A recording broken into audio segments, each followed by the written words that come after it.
Hello, I'm Dave Steinfeld, a Florida Bar board-certified business litigation attorney. That means I'm recognized as an expert in business litigation law. The video you're about to watch is from a talk I gave entitled A Primer on Florida Business Litigation. This particular video examines liabilities within a company and from outside of a company. This video is not intended to provide legal advice to you, but merely to give you background information on this topic. After you've watched the video, please take a look at other videos and articles on my website, www.davidsteinfeld.com. Thanks for watching. Let me talk now about some of the internal liabilities that businesses can face, as well as liabilities to third parties. The easiest example to use most generally is a small, closely held LLC, limited liability company, because that's what most of the businesses are in the state of Florida. Internally, either be it an LLC or a corporation with shareholders, the managers of those businesses have certain legal obligations that are found in Florida statutes. Fiduciary duties, we call them, to the shareholders of a business, to the members of the company, to the other owners and directors or managers of their business. For example, if a manager of a business was to decide that he or she was going to simply withdraw money from the corporate bank account and take a vacation, if that's not something that's authorized, it's not within their job description, the shareholders of the corporation or the members of the limited liability company potentially have the right to say to that director, you're mismanaging the company. You're taking money for your own purposes. They are ultimately the ones who own the company, shareholders in particular in that situation. They have rights under Florida law that are directed at the managers of the company. So you all who are here, who are primarily CFOs and in the financial industry, you may find yourselves in the position of being a director or a manager of a small business. You should be aware that anyone in that position has certain obligations and duties to the other managers and to the shareholders or the members of the business. Another area that oftentimes is found as liability within a corporation are where the managers or the owners of the company or directors take or usurp a corporate opportunity. What I mean by that is if someone brings an opportunity to a company, to one of the officers of a company or a director or the manager of an LLC and says, you can invest in this new project and make a lot of money. That offer is being presented to the individual in his or her capacity as the director of the business or the officer of the business or the manager of the LLC, not as the individual. If that person says this is a golden opportunity, but I'm not going to give it to the business, what I'm going to do is say, no thank you, the business is not interested at this time, but I'm going to go home and I'm going to pick up the phone and call that person back and say, hi, it's me. I'm taking off the hat of being the director of the company. Now it's just me as an individual. I want to invest in that opportunity. The opportunity being offered to the business is being taken by the insider of the business for his or her own uses, his or her own devices and benefit. As an officer or director of a business, as a manager of an LLC, those individuals have a certain obligation to the business. They can't do that. The shareholders, again, or the members of the business, have the right at that point to pursue legal claims against those managers to say you usurped a corporate opportunity. You had to offer it to the corporation first, and the corporation had to reject it. What are some of the responses then that we often see in business litigation to internal liability and internal strife within businesses? There's basically two. One is a dissolution, and the other one would be a shareholder appraisal in a corporation. A dissolution is more commonly referred to as a corporate divorce, because essentially that's what it boils down to, particularly in a situation where you have an LLC that is operated by two people who are in all practicality, partners.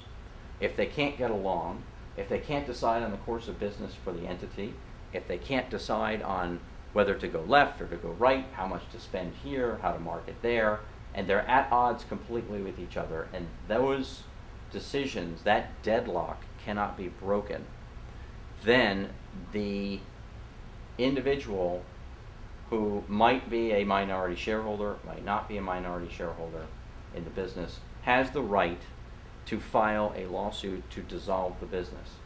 Now, the LLC statutes are not as well developed in this area yet as the corporate statutes, so it's a lot easier for us to examine the corporate statutes at this point. But it highlights why it is important, particularly for LLCs, to have a very clearly drafted and well-worded operating agreement, because in the absence of that kind of documentation, the individuals who have the internal strife in the business may find that they can't get relief from a court if the statutes don't provide a support for it. So looking at the corporate statutes, we have a very robust and well-drafted scheme that's based on the Model Business Corporation Act and draws its base of knowledge from New York law, from Delaware law, which has very well-developed corporate law, as well as our own body of law in Florida.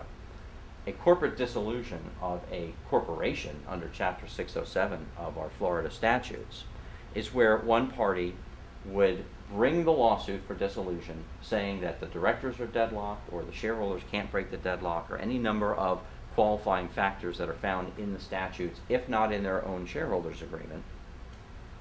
At that point, there's an interesting switch that can happen. The other person who is involved in the business, or could be other people in the business, other shareholders, other directors or officers, can make an election to buy out the complaining shareholder and avoid the dissolution of the business entirely. When I said that it's an interesting switch, what happens is the lawsuit switches from a dissolution of the business to a valuation of the business. The dissolution lawsuit is essentially paused by the court in favor of having the complaining shareholders' shares valued, oftentimes by a business valuation expert. Usually both sides will obtain their own experts, and the issue that the judge has to deal with is which business valuation expert is correct, how to divide up the shares between those two. And there are other claims that can come into play, such as if the corporation has not been properly managed. It's not always necessarily a 50-50 split, but that's where business litigation attorneys can guide you and guide your business with their expertise. The end result of a corporate dissolution can be the purchase of the complaining shareholder shares. It can also be, if the election is not made to buy that individual out, it can also be the dissolution of the business, which would be the liquidation of all the business's assets and the judicial dissolution and termination of that business. If a business has a going concern, it's operating, it's earning money, people are employed in that business, generally it's more beneficial for everyone involved for them to buy out the complaining shareholder, and that's why I mentioned it's commonly termed a corporate divorce. Another response that we often see to internal strife and liability inside of a corporation would be shareholder appraisals and appraisal rights. Those are also found likewise in Florida's corporate code in Chapter 607. However, it's different than a dissolution in that the complaining shareholder may not have the rights to trigger a dissolution or may not want to dissolve the entity. There may be an event that occurs either by statute or in the shareholders agreement that triggers the appraisal rights to have the corporation buy out the complaining shareholders' shares.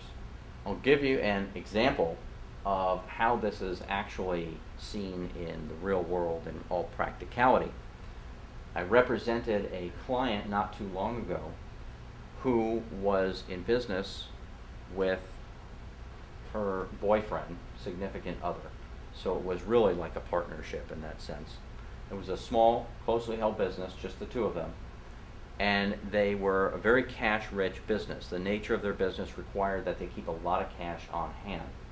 They had several $100,000 in the bank account. And unfortunately, problem developed between the two that was completely unrelated to the business. It was in their personal lives.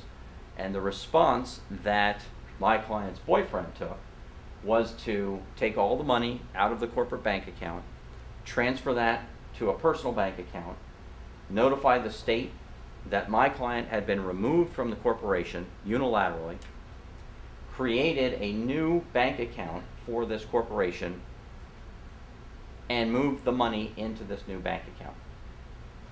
It was essentially what we would also term sometimes a minority shareholder freeze out, except they were 50-50 owners. She was literally locked out of the business and found herself no longer an owner of the business on paper, and found herself without access to the corporation's monies, half of which were hers as a half owner of the business. We were able to efficiently utilize the court system to bring a lawsuit for dissolution, but to within that obtain a very quick injunction by the court that prevented the other party from moving that money anywhere. The effect of that, the net effect, was to grind the business to a halt, and it instantly resolved the matter between the two of them and actually wound up being a very positive result for my client.